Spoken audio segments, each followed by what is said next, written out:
கிறிஸ்துவுக்குள் அன்பானவர்களே, ஆண்டவராகிய இயேசு கிறிஸ்துவின் நாமத்தினாலே NMS குடும்பத்தின் உறுப்பினர்களாகிய உங்கள் ஒருவருக்கும் என்னுடைய வாழ்த்துக்களை தெரிவித்துக் கொள்கிறேன்.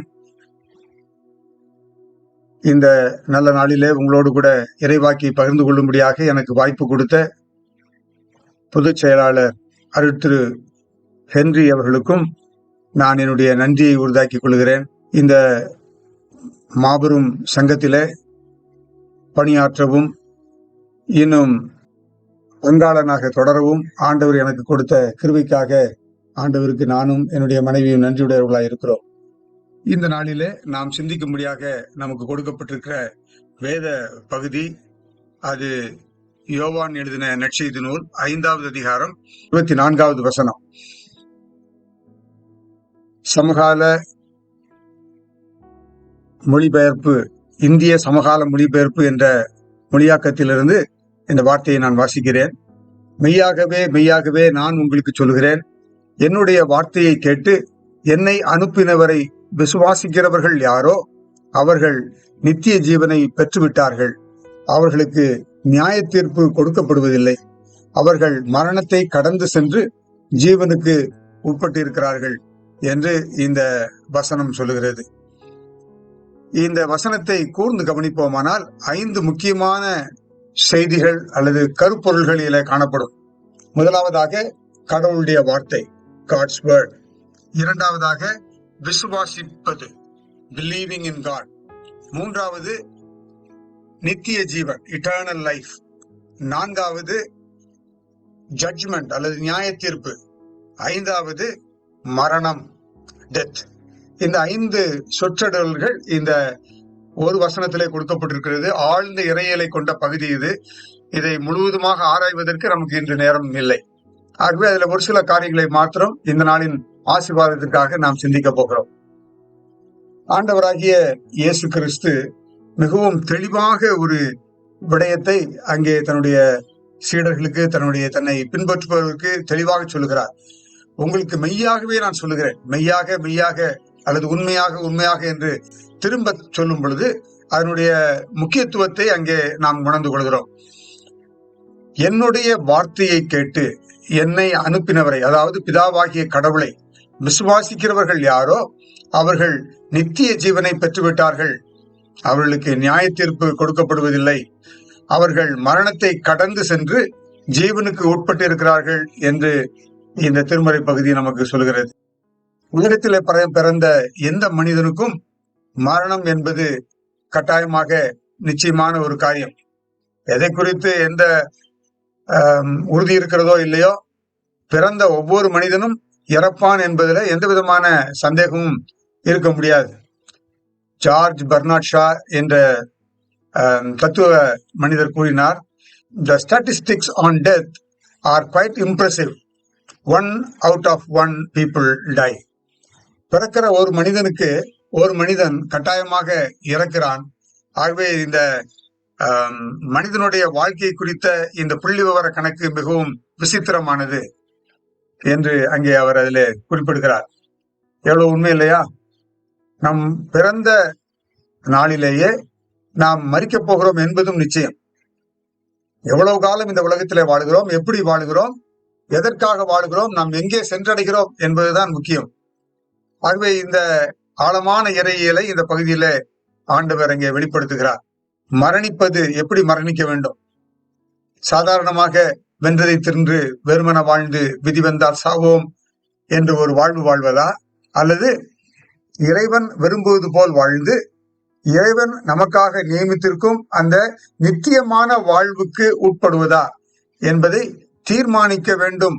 ஒவ்வொரு தனிப்பட்ட நபரும் தீர்மானிக்க வேண்டும் என்பதற்காக மிகவும் அழகாக இயேசு கிறிஸ்து இந்த வாக்கியத்தை கூறுகிறார். என்ன சொல்லுகிறார்? என்னுடைய வார்த்தையை கேட்டு என்னை அனுப்பினவரை விசுவாசிக்கிறவர்கள் யாரோ, ஆணா இருந்தாலும் சரி பெண்ணா இருந்தாலும் சரி, கடவுளுடைய வார்த்தையை ஏற்றுக்கொண்டு அவரை விசுவாசிக்கிறவர்கள் அவர்கள் நித்திய ஜீவனுக்குள்ளாக பிரவேசிக்கிறார்கள், அவரை பெற்றுவிட்டார்கள் என்று சொல்கிறார். இந்த மொழிபெயர்ப்பில் அப்படிதான் சொல்லப்பட்டிருக்கிறது, பெற்றுவிட்டார்கள். They have got the eternal life. Who got the eternal life? Those who read the word of God or heard the word of God and those who believed in him. யார் யாரெல்லாம் நம்பினார்களோ, யார் யாரெல்லாம் விசுவாசித்தார்களோ அவர்கள் நித்திய ஜீவனுக்கு உட்படுகிறார்கள்.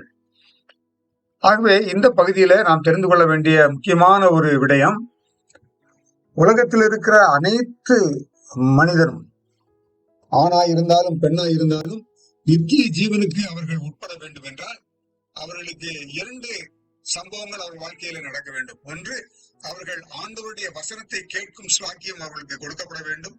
இரண்டாவதாக, அவர்கள் அதை ஏற்று விசுவாசித்து கடவுளை தன்னுடைய சொந்த ரட்சகராக ஏற்றுக்கொள்ள வேண்டும். They should have the privilege of listening to the word of God and then they should believe. இந்த அடிப்படையான காரியங்கள் அவருடைய வாழ்விலே நடைபெறுமானால் அவர்கள் நித்திய ராஜ்யத்திற்கு சொந்தக்காரர்களாக மாறுகிறார்கள். இதைத்தானே என்எம்எஸ் சங்கத்தின் மூலமாக நாம் செய்து வருகிறோம். உலகத்தில் இருக்கிற கடைக்கோடி மனிதன், இந்திய தேசத்தில் இருக்கிற கடைக்கோடி மனிதன், சமுதாயத்தினாலே புறக்கணிக்கப்பட்டவன், சமுதாயத்தினாலே ஓரம் தள்ளப்பட்டவன், இப்படிப்பட்ட மக்களுக்கெல்லாம் இயேசு கிறிஸ்துவே அவர்களுடைய பாவத்திற்காக நிவாரணமாக பலியாக ஈயப்பட்டவர், கொடுக்கப்பட்டவர் என்பதை பிரகடனப்படுத்த வேண்டிய பொறுப்பு நமக்கு கொடுக்கப்பட்டிருக்கிறது. இதைத்தான் நாம் கடந்த 115 ஆண்டுகளுக்கு மேலாக செய்து வருகிறோம் இல்லையா? அது எவ்வளவு பெரிய ஸ்லாக்கியமான ஒரு பணியை நாம் செய்து வருகிறோம். அருமையான தேவனுடைய மக்களே, இன்னும் அதிகமாக இப்பணிகளிலே நாம் நம்மை ஈடுபடுத்திக் கொள்ள வேண்டும். கடவுளுடைய வார்த்தையை இந்த உலகத்தின் கடைக்கோடி மனிதருக்கு கொடுப்பதில நாம் இன்னும் அதிகமாக மும்முரம் காட்ட வேண்டும் என்பதைத்தான் இந்த வசனத்தினுடைய அடிப்படையில நாம் தெரிந்து கொள்கிறோம்.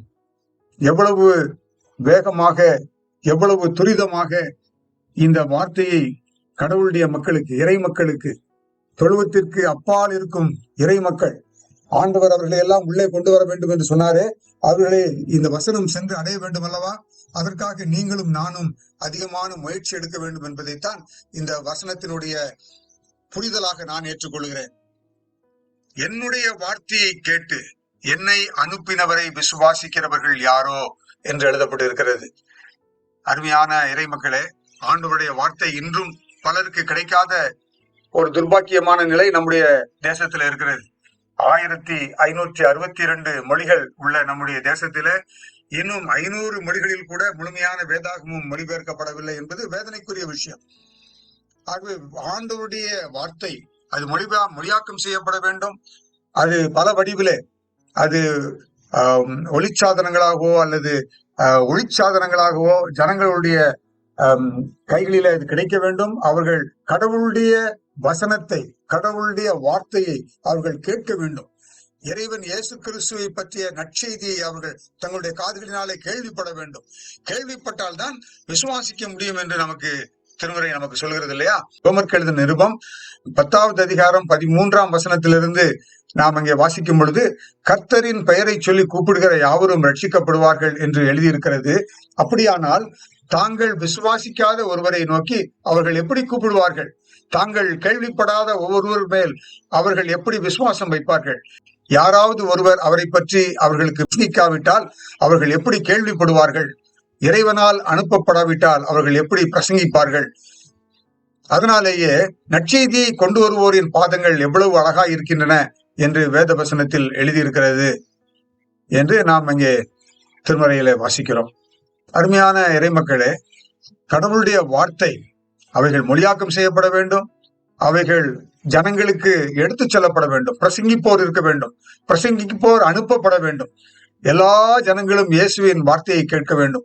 அதற்காகத்தானே இயேசு கிறிஸ்து இந்த உலகத்திலே வந்தார் என்பதை இந்த நாட்களிலே அதிகமாக நாம் தியானிக்கிறோம். இதுல 2 நாட்களிலே ஆண்டவர் நம் தனிப்பட்ட வாழ்வில் மறுமலர்ச்சி கொடுப்பது மாத்திரமல்ல, நம்முடைய சங்கத்திலும் பெரிய காரியங்களை செய்வாராக. அநேக 1000 மக்களுக்கு ஆண்டவருடைய நற்செய்தியை கொடுக்கும் கருவிகளாக நம்மை பயன்படுத்துவாராக.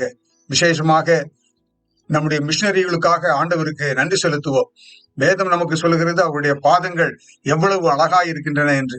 ஒருவேளை அடிப்படை வசதிகள் கூட சந்திக்கப்படாத நிலைமையிலே பல மிஷனரிகள் தியாகத்தோடு இன்று இறை பணியை செய்து வருகிறார்கள். நம்முடைய சங்கத்தின் மூலமாகவும் மற்ற பல சங்கங்களின் மூலமாகவும் ஆண்டவருடைய பணியை செய்து வருகிறார்கள். அவர்களுக்காக ஆண்டவருக்கு நாம் நன்றி செலுத்த வேண்டும். அவர்களுக்காக இறைவனை நாம் வாழ்த்த வேண்டும். அவர்களுக்காக நாம் வேண்டுதல் செய்ய வேண்டும். இந்த மக்களுடைய நல்வாழ்விலே நாம் அக்கறை கொள்ள வேண்டும். இவர்களெல்லாம் சென்று கடவுளுடைய வார்த்தையை பிரசங்கிப்பதனாலே பலர் கேட்கிறார்கள், வார்த்தையை கேட்கிறார்கள். வார்த்தையை கேட்கிறவர்கள் விசுவாசிக்கிறார்கள். விசுவாசிக்கிறவர்கள் இயேசுவே ரட்சகர் என்று தங்களுடைய வாழ்க்கையில ஏற்றுக்கொண்டு இந்த இறையாட்சிக்கு தங்களை உட்படுத்திக் கொள்கிறார்கள். எவ்வளவு முக்கியமான விஷயம் அல்லவா? அருமையான கர்த்தருடைய பிள்ளைகளே, இந்த தபசு நாட்களிலே ஆண்டவருடைய பிள்ளைகளாகிய நாம் கடவுளுடைய வார்த்தையை அனுப்பும் ஊழியர்களுக்காக ஜெபிப்பது மாத்திரமல்லாமல் அவர்களுக்கு ஊக்கம் கொடுப்போம். கடவுளுடைய வார்த்தையை இன்னும் அறியாத மக்கள் ஒவ்வொருவரும் அறிந்து விடுவதற்கு நம்மால் என்னென்ன முயற்சிகளை எடுக்க முடியுமோ அத்தனை முயற்சிகளையும் எடுத்து ஆண்டவருடைய நாமத்தை பிரகடனப்படுத்துவோம். அவரே தெய்வம் என்று எல்லாருக்கும் அறிக்கையிடுவோம். அப்படிப்பட்ட கிருபைகளை தந்து நம்முடைய திருச்சபைகள் வளரவும், இயேசுவின் திருநாமம் உலகின் கடைசி முனை வரைக்குமாக மகிமைப்படவும் சாட்சிகளாய் நாம் இருக்க ஆண்டவர் நமக்கு உதவி செய்வாராக. ஆமென்.